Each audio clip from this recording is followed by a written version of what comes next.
there's one broader theme about Seattle, and then there's a like advice for time and Evans. And the broader theme is, you know, like them, love them, or hate them, Seattle is a hub of innovation when it comes to business. Between, you know, I can't even say Boeing without laughing now. Boeing used to be innovation. They were, you know, so like, there's a history there. But Microsoft and now Amazon and like a history of a really unique way of doing things. And I think that has trickled into all forms of government and the public sector here in Washington as well.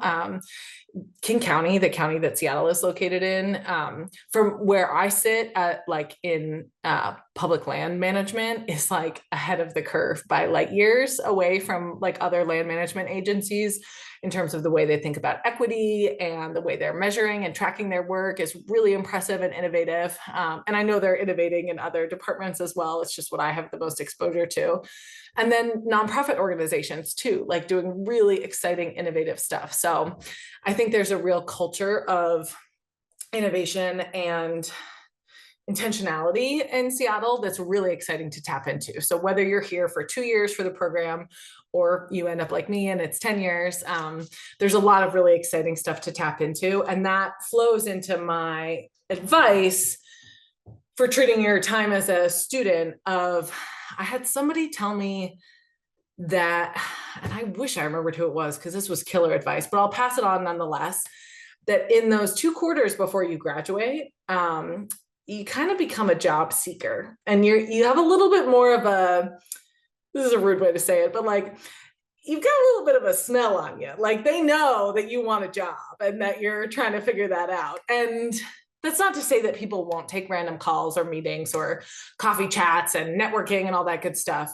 But really, in your first year and a half is when you can totally maximize I'm a student and I'm just looking to learn, and involvement in those student groups. Like, I did a lot of that through the nonprofit organization. Like, we're hosting a panel, like, oh, and then it was so great to have you. Can I take you out to coffee to say thanks and also pick your brain about X, Y, and Z? And it's just like, being a student again is such a unique opportunity to get to talk to a lot of people without them feeling like, oh gosh, this person is going to like want something from me other than my like take, and sort of hearing about what I do and the day to day. And I had a competition with one of my best friends who could do more informational interviews in that fall quarter of our second year.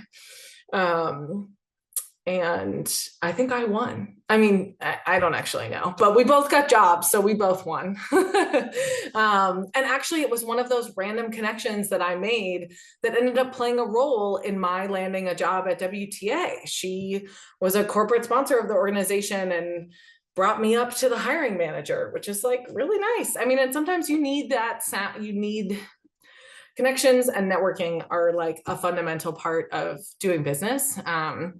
And so just leaning in and enjoying that experience by getting to enjoy learning about how other people spend their time, making a difference, is pretty cool.